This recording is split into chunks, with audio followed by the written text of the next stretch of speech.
उत्तराखंड के मुख्यमंत्री पुष्कर सिंह धामी ने देवभूमि उत्तराखंड की रजत जयंती वर्ष के अवसर पर प्रवासी उत्तराखंड सम्मेलन में हिस्सा लिया। इस दौरान उन्होंने प्रवासी भाई बहनों के योगदान को नमन करते हुए सभी को रजत जयंती वर्ष की शुभकामना दी। मुख्यमंत्री धामी ने कहा कि हमारे प्रवासी उत्तराखंडी अपनी मेहनत और समर्पण से राज्य की संस्कृति और पहचान को देश दुनिया तक पहुंचा रहे हैं। उन्होंने बताया कि प्रवासी उत्तराखंड परिषद का गठन इसी उद्देश्य से किया गया है ताकि उनके अनुभव और सुझावों से राज्य की नीतियां और अधिक जनकेंद्रित बन सकें। मुख्यमंत्री ने कहा कि सरकार उत्तराखंड को सशक्त, सुरक्षित और समृद्ध बनाने के लिए निरंतर कार्य कर रही है, जिसमें प्रवासी उत्तराखंडी महत्वपूर्ण भूमिका निभा रहे हैं।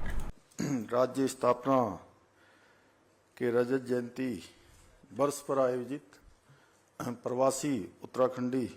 सम्मेलन में उत्तराखंडी भाइयों एवं बहनों, मैं सबसे पहले आप सभी को राज्य स्थापना के रजतोत्सव के कार्यक्रम में आयोजित इस प्रवासी उत्तराखंडी सम्मेलन में देश के कोने कोने से पधारे सभी प्रवासी उत्तराखंडी परिवारजनों एवं उपस्थित सभी महानुभावों का मैं हृदय से स्वागत करता हूं, आप सबका अभिनंदन करता हूं और आप सभी को राज्य की रजत जयंती वर्ष पर्व की भी हार्दिक शुभकामनाएं देता हूं। आज इस ऐतिहासिक अवसर पर देश भर में देवभूमि उत्तराखंड की लोक संस्कृति का प्रतिनिधित्व करने वाले सभी भाई बहनों के बीच में उपस्थित होकर सच में मुझे भी बहुत हर्ष की अनुभूति हो रही है, क्योंकि मैं जब देश के विभिन्न स्थानों पर जाता हूं तब आप अलग अलग ग्रुपों में या अलग अलग समूहों में मुझे मिलते हैं, लेकिन यहाँ पर एक बड़ा सम्मेलन जो हो रहा है, ऐसा लग रहा है कि सारी धाराएं मिलकर एक स्थान पर एकत्र हो गई हैं। उन्हें यहाँ के विकास कार्यों, सांस्कृतिक परंपराओं, सामाजिक परिवर्तनों और जनजीवन की गतिविधियों में गहरी रुचि रहती है। वे निरंतर ये जानने के इच्छुक रहते हैं कि अपनी मातृभूमि उत्तराखंड में क्या क्या नया हो रहा है। जैसे कुछ लोगों ने यहाँ पर अपने विचार साझा किए, तो उनके विचारों को हम लोगों ने सुना होगा, तो सच में वो भले ही किसी स्थान पर रहकर, देश और दुनिया में रहकर उन्होंने अपना मान सम्मान बनाया है, अपनी अनेक उपलब्धियां हासिल की हैं, अनेक ऊंचाइयां उन्होंने प्राप्त की हैं, लेकिन उनका जुड़ाव अपने पैतृक स्थान से किसी भी प्रकार से कम नहीं हुआ है।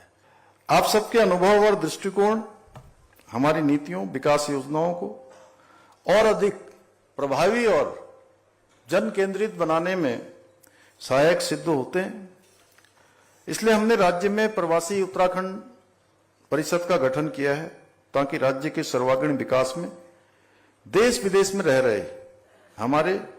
सभी भाई बहनों के अनुभव, सुझाव और उनका सहयोग प्राप्त करने में हमें सुविधा मिल सके।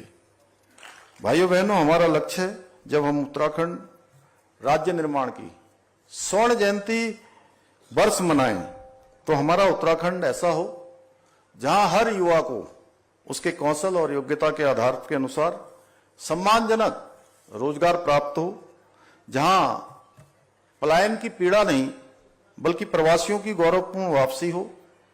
जहां हमारे गांव आत्मनिर्भर हों और तकनीकी संसाधनों और आधुनिक सुविधाओं से युक्त हों, जहां शिक्षा, स्वास्थ्य और पर्यावरण की सुविधाएं वैश्विक मानकों की ऊंचाइयों को छूती हों, और सबसे महत्वपूर्ण जहां विकास भी हो और विरासत भी हो, कि इस मूल मंत्र के साथ हमारी सांस्कृतिक पहचान और भी समृद्ध बने, ताकि आने वाली हमारी पीढ़ियां उस पर गर्व करें। मेरा मानना है यदि प्रत्येक उत्तराखंडी अपने अपने क्षेत्र में पूरी निष्ठा के साथ, समर्पण और ईमानदारी के साथ योगदान देगा, तो उत्तराखंड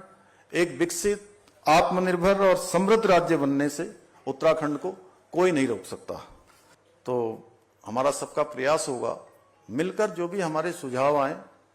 उन सुझावों पर हम लोग उनको धरातल पर उतारने के लिए काम करेंगे। मुझे पूरा भरोसा है कि आप सभी इसी प्रकार हमारी सरकार के साथ, राज्य के साथ कंधे से कंधा मिलाकर उत्तराखंड को देश का अग्रणी राज्य बनाने में अपना योगदान देते रहेंगे। इसी विश्वास के साथ मैं आप सभी का यहाँ पधारने के लिए आपका आभार व्यक्त करते हुए और पुनः राज्य स्थापना की रजत जयंती उत्सव की बधाई एवं शुभकामनाएं देते हुए मैं अपनी बात समाप्त करता हूं। धन्यवाद।